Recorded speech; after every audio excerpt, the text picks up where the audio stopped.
I'm Melissa Grant, 36, and I will never forget the moment my daughter's heart quietly broke right in front of me. She had spent 3 exhausting days preparing a homemade French feast, every dish hand-picked, every detail thought through, to celebrate her grandmother's 70th birthday. Brooke, just 17, had poured her love into every layer of that meal, hoping to make her grandmother feel cherished. But 5 hours before the dinner was set to begin, my father's message came through. Change of plans. We've decided to celebrate at La Bellevue instead. Adults only. Sorry for the late notice. That was it. No explanation, no acknowledgement of the months of effort. Just a casual dismissal. Another moment where presentation and prestige trumped real connection. Brooke didn't cry. She didn't scream. She simply looked at the beautiful table she had set, glanced at the 3-tier cake she made by hand, and said softly, "Oh, I see." And that's when something in me finally broke. For decades, I had tolerated my parents' obsession with status over sincerity. But now, watching my daughter suffer the same subtle rejection I knew all too well, I made a quiet decision. This cycle ends with me. Brooke didn't shed a single tear. She simply stood in our decorated dining room, looking at the pale blue fondant cake she'd handcrafted over 2 days. The crystal vases we'd borrowed from Mrs. Carter down the street. The silverware she had polished until her fingers hurt. The air smelled of herbs, wine, and caramelized onions. The cocoa van still gently simmering on the stove. And all of it, suddenly meant nothing. She moved slowly, almost mechanically, removing her apron and folding it over the back of a chair. Her voice, when it came, was low but steady. Did I do something wrong? That question sliced through me like glass. It was the exact same one I had asked myself as a child. After piano recitals they skipped. After debate wins they never clapped for. "No," I said firmly. "You did everything right." But Brooke just nodded, too polite to argue, yet clearly not believing me.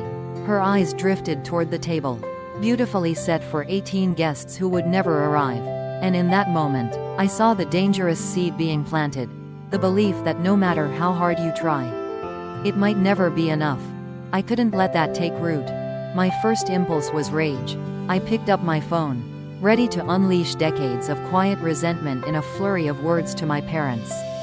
But Brooke's quiet grace made me pause. She hadn't screamed, hadn't cursed, so why should I? Instead, I asked her a question. "What do you want to do with all this food?" She blinked, startled. "I don't know." "Freeze it?" "No," I said, standing up straighter. "We host the dinner anyway. Just for different people." Her brow furrowed. "Who would come?" "Everyone we invited is at the restaurant." I smiled. "I think we know a few people who'd appreciate a good meal." Within minutes, I was on the phone with Denise, the coordinator at the local community center where I volunteered every other Saturday. I explained the situation in a single breath, and her response was instant. "Bring it all. We'll make room." Brooke listened quietly, then looked at the handwritten place cards she'd made, each with tiny watercolor illustrations, and began packing them gently into a box. "Should we bring these, too?" I nodded. Every guest deserves a seat that feels like it was made for them. From that moment, everything shifted. The air changed, not lighter, but focused, determined. We packed food into coolers, wrapped the cake for transport, gathered the vases and linens. Our friend Sarah came with her SUV to help move it all. Brooke called her culinary arts teacher. I reached out to a few neighbors and my students. The word spread faster than we expected. By 6 p.m., instead of hosting an exclusive birthday celebration for people chasing social approval, we were preparing to serve dinner to seniors from the nearby care home, local families facing hardship, and volunteers who showed up just to help. And something incredible began to happen. Brooke smiled. She wasn't smiling through tears or disappointment. She was smiling because her love had found a home, a real one. The linens looked just as elegant draped over folding tables. The cake sat proudly beneath community center lights. And Brooke, standing tall in her simple blue dress, welcomed every guest with warmth. That night, as I watched her serve a carefully prepared plate of food to a woman who hadn't had a home-cooked meal in years, I realized something. The dinner didn't fail. It transformed. And so did we. By 6:45 p.m., the plain, multi-purpose room at the community center had transformed into something that shimmered with warmth.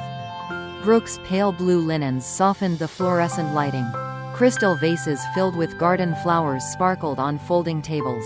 And handwritten place cards made every mismatched seat feel intentional. The guests began to arrive. First, a slow trickle of elderly residents from Maplewood Assisted Living, many of whom Brooke knew from her weekend volunteer work. Mr. Jenkins, 85 and slightly hunched, walked in wearing a crisp gray suit and a vintage tie. He grinned when he saw Brooke. "They said a young lady made a real dinner tonight," he said, tipping his hat. "I wasn't about to miss that." Brooke beamed, guiding him gently to the head table. Then came the Washington family, parents with 3 young children. Quiet but wide-eyed. "We haven't been out in months," Mrs. Washington whispered, tears forming. "The kids have been practicing table manners all afternoon." Soon the room buzzed with life. Teachers from Brooks High School arrived, as did a few students. My neighbor Linda, who had recently lost her husband, brought her sister. A few of my counseling students even showed up to lend a hand. What had once been an 18-person private dinner had grown into a 40-person communal celebration, diverse in age, background, and story. Brooke took the floor briefly, her voice shaking at first but steadying with every word. "This dinner was meant for someone else, someone I love," she said, her eyes soft. "But I realized love isn't meant to be boxed in. It's meant to be shared. And tonight, I'm so honored to share it with you." Applause erupted, but it wasn't polite or rehearsed. It was real. People clapped like they meant it, like they felt seen. The food was served family style. Volunteers moved between tables with plates of coq au vin, potato croquettes, puff pastry tarts. Conversations flowed as easily as the lemonade. Mr. Jenkins, chewing slowly and deliberately, declared, "This is better than anything I had in Paris back in '63. Brooke laughed, delighted. It wasn't about flattery, it was connection. A retired English teacher asked Brooke for the recipe for her butter pecan ice cream. Mrs. Washington's youngest called the cheese soufflés tiny clouds. People weren't just enjoying the food, they were appreciating the care behind it. When it was time for dessert, Brooke hesitated. The cake still bore traces of its original purpose. Edible photos of her grandmother's life lined the bottom tier. The fondant roses still perfectly arranged. She'd scraped off the "Happy 70th" Marjorie inscription earlier, but the cake still whispered of a celebration lost. "Should I serve it?" she asked me quietly. "Yes," I said, "because it no longer belongs to one person. It belongs to this moment." So she brought it out. People gasped. One woman covered her mouth in awe. Brooke explained how she had made it, layer by layer, and how each photo represented a generation, a memory, a story. Mr. Jenkins raised his glass of sparkling cider and offered a toast. To the girl who cooked for someone who didn't show up, and chose to feed the rest of us instead. To Brooke, everyone echoed, glasses raised. Later, soft music played. A small group formed a makeshift dance floor. Children played musical chairs. At one table, seniors taught teens how to play bridge. The barriers between strangers melted in the warmth of shared food, laughter, and stories. I stood near the doorway, watching Brooke move through the room with purpose, confidence, and joy, not because she'd impressed someone powerful, but because she'd touched hearts. And I realized, this was the dinner she was always meant to host. The morning after the dinner, our house was quiet. Sunlight streamed through the kitchen window, illuminating the boxes of leftover desserts and the faint scent of rosemary still lingering in the air. Brooke was still sleeping upstairs, exhausted, but peaceful. I was sipping my coffee, thinking about the evening before, when my phone buzzed. Mom calling. I stared at the screen, heart tightening. I let it ring once, twice, then I answered. "Hello, Mom." There was a pause, then a carefully curated voice on the other end. "Melissa, I saw some photos from last night. That community dinner." So she had seen it. Of course she had. Marjorie, my mother, tracked social media like a hawk scanning for scandal. "Yes," I replied flatly. "It was a beautiful evening." Another pause. Then, "It looked nice. Very generous of you both. Very charitable." That word, charitable, hit me like a slap. As if it had been some pity dinner. As if Brooke's extraordinary effort, born of heartbreak and love, had been some philanthropic stunt. I set my coffee down slowly. It wasn't charity, Mom, it was community. Brooke cooked that entire meal for your birthday. You changed the plan, so she gave it to people who would appreciate it. There was silence. Then another voice came on, my father. Charles, always the closer, always the one called in when things got emotional. Melissa, he began, his tone crisp, authoritative, familiar. This has gotten out of hand. Eleanor had a lovely birthday. You chose not to join us. I almost laughed. The audacity. No, Dad, you excluded us, your only granddaughter, after she spent 3 days preparing a meal from your wife's childhood memories. You didn't cancel, you replaced us. You're being dramatic, he snapped. Penelope had connections. Bellamy's was a rare opportunity. And Brooke was supposed to be your family. I replied, my voice rising. A rare opportunity to show up for someone who loves you. His sigh came through the line like a curtain closing. We've given that girl everything. Lessons, trips, you know how much Eleanor has spent. That's the problem, I said, finally. You think love is measured in dollar signs. But what Brooke needed wasn't money. It was your presence, your acknowledgement, your effort. The call spiraled from there. Interruptions, defensiveness, guilt-laced minimizations. But for the first time, I didn't fold, I didn't apologize, I didn't smooth things over. I said the words I'd never dared to say. If you want to be part of our lives, you'll have to show us, through your actions, that we matter more than your image. That Brooke matters more than your dinner reservations. Silence, then a final, clipped reply. We'll talk later. That afternoon, Brooke woke to another call, from her grandmother this time. I watched her answer with trembling hands. She didn't put it on speaker. She didn't let me interfere. She just listened. Later, she told me, Grandma said she was sorry I got hurt, but mostly, she just explained why Bellamy's was too important to miss. I asked, how did you feel? Brooke shrugged. I guess I understand them now. And that's exactly why I need some distance. She wasn't angry. She was aware, and that hurt more than rage ever could, because she had already learned what I hadn't understood until I was 30. Some people can't love past their pride. But now, we had drawn a line. And for once, I didn't feel guilt, I felt free. In the weeks that followed, something remarkable began to happen, not loudly, not dramatically, but in quiet, consistent shifts that whispered of healing. My mother, Marjorie, started calling Brooke more regularly, not to talk about dresses or SAT prep, but to ask real questions. How was the last dinner? What did Mr. Jenkins think of the gumbo? Are you still learning that flan recipe from Mrs. Diaz? Brooke would answer politely, sometimes even with warmth, but I could see she was cautious, like someone handling something fragile that had cracked once too often. My father, Charles, stayed more distant. He texted occasionally, usually links to summer programs or articles about scholarships at Ivy League schools. It wasn't connection, it was control in disguise. Brooke would thank him with a thumbs-up emoji and move on. But we didn't dwell. Instead, we built something new. After the dinner that changed everything, Brooke met with Denise, the community center director, and proposed turning the one-time event into a monthly tradition. She called it Family Table. Every third Saturday, the center now buzzed with energy, laughter, and the smell of something amazing simmering in borrowed Dutch ovens. Brooke organized everything. Volunteers, menus, prep schedules, even a little welcome speech at each dinner. She reached out to different cultural communities, asking elders to teach her traditional recipes. She took notes. She respected every ingredient like it carried memory, because it did. Mr. Jenkins taught me how to make real Southern gumbo. She told me one night, her apron dusted with flour. He said I'm the first person he's passed the recipe to outside the family. He calls me his culinary granddaughter. I smiled at her pride, knowing that what she was receiving couldn't be bought, not at Bellamy's, not with any trust fund. Meanwhile, I began to change too. I started saying no to my parents, to obligations that drained me, to guilt masquerading as tradition. I stopped attending family events where we had to pretend. I went to therapy. I journaled. And for the first time in years, I felt like I was parenting from clarity, not damage.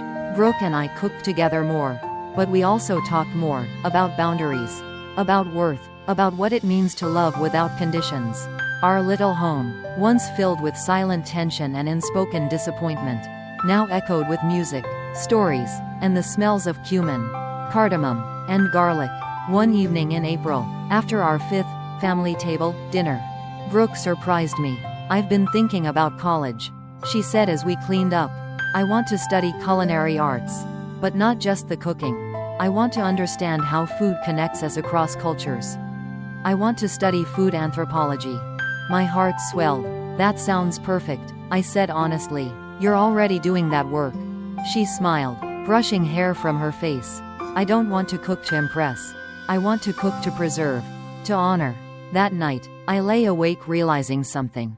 The girl they once dismissed for not being polished enough, not ambitious enough, was becoming a woman with deep conviction and rare compassion. And I was finally learning that motherhood wasn't about making my parents proud. It was about raising a daughter who didn't need to chase their kind of pride at all. The email came on a Wednesday afternoon. Brooke had just returned from the community center, still smelling faintly of cinnamon and rosemary, when she opened her laptop and gasped. "Mom," she called out, her voice trembling. "You need to see this." I dried my hands and leaned over her shoulder. It was an invitation from the prestigious Hamilton Culinary Institute in New York City. They had seen photos and read stories about the family table dinners through a local food blog. Impressed by her leadership, creativity, and community impact, they were offering her a 2-week summer scholarship to study under world-renowned chefs. It wasn't just an opportunity, it was validation. I wrapped her in a tight hug, blinking back tears. "You earned this," she smiled, then paused. "There's just one problem." I didn't have to ask. I knew. The dates overlapped perfectly, or imperfectly, with Marjorie's annual charity gala. A weekend-long spectacle of gowns, social climbing, and hand-picked donations. My mother had already hinted that this year Brooke should make her debut, as part of her carefully curated narrative. Brooke sat quietly with the acceptance email in one hand and the printed gala invitation in the other. "I know what Grandma expects," she said softly, "and I want her to be proud. But," she looked up at me, "I don't think I can keep chasing her approval and still respect myself." It was a statement filled with wisdom and weariness. My daughter was only 17, but in that moment, I saw the woman she was becoming. "You don't owe anyone your dream," I said gently, "not even your grandmother." That night, Brooke drafted a message to Marjorie, thoughtful, respectful, but clear. "Thank you for the invitation. I've been offered a rare opportunity to train with chefs at Hamilton Culinary, and I've decided to accept. I hope we can celebrate together before I leave." She hit send before she could second-guess herself. Then she exhaled, not with anxiety, but with relief. The next day, the response came. It wasn't dramatic or guilt-laced, just a simple reply. "Congratulations, Brooke. We'll miss you at the gala. Let's do lunch before you go." It wasn't effusive, but it was acceptance. A first. As we began planning her trip, I watched a shift happen in Brooke. Her confidence grew not because of applause, but because she was finally walking her own path. She wasn't looking over her shoulder for approval anymore. She was looking forward. She began researching the chefs at Hamilton, printing out recipes from their books. She asked Denise at the community center to organize a final family table dinner before she left, calling it the send-off supper. The seniors at Maplewood were already planning to make handmade cards. Mr. Jenkins promised to share one last secret ingredient before she boarded her flight. And me? I just watched with awe. Because somewhere between the disappointment of a cancelled birthday dinner and the glow of a community gathered around casseroles and croquettes, my daughter had found her voice, in the kitchen, in her choices, and most of all, in her sense of self. As summer settled over our small town, the day of Brooke's departure finally arrived. She stood at the airport gate, passport in hand, a carry-on filled not just with kitchen tools and notebooks, but with every lesson the past few months had taught her. Before walking through security, she hugged me tight. "Mom," she whispered, "if Grandma hadn't cancelled that dinner, I think I would have spent my whole life trying to impress the wrong people. I held her tighter, heart full, and now? She smiled. Now I just want to feed the right ones. Watching her disappear through the gate, I realized that sometimes the greatest gift we give our children is the permission to choose differently than we did, to live not for appearances, but for purpose. Seedling life lesson. Disappointment can feel like the end of something, but sometimes, it's a redirection, toward a path you were always meant to walk. True fulfillment comes not from impressing others, but from serving, connecting, and staying true to who you are. And that is where real legacy begins. Red Heart, let's talk. Have you ever had a moment where rejection turned into a powerful redirection in your life? Speech balloon, share your story in the comments. Your experience might inspire someone else. Thumbs up if this story touched you. Please like this video. Don't forget to subscribe and hit the bell so you never miss a powerful story from Family Revenge, where healing begins when appearances end. Thank you for watching, and remember, sometimes the most beautiful tables are the ones we build ourselves.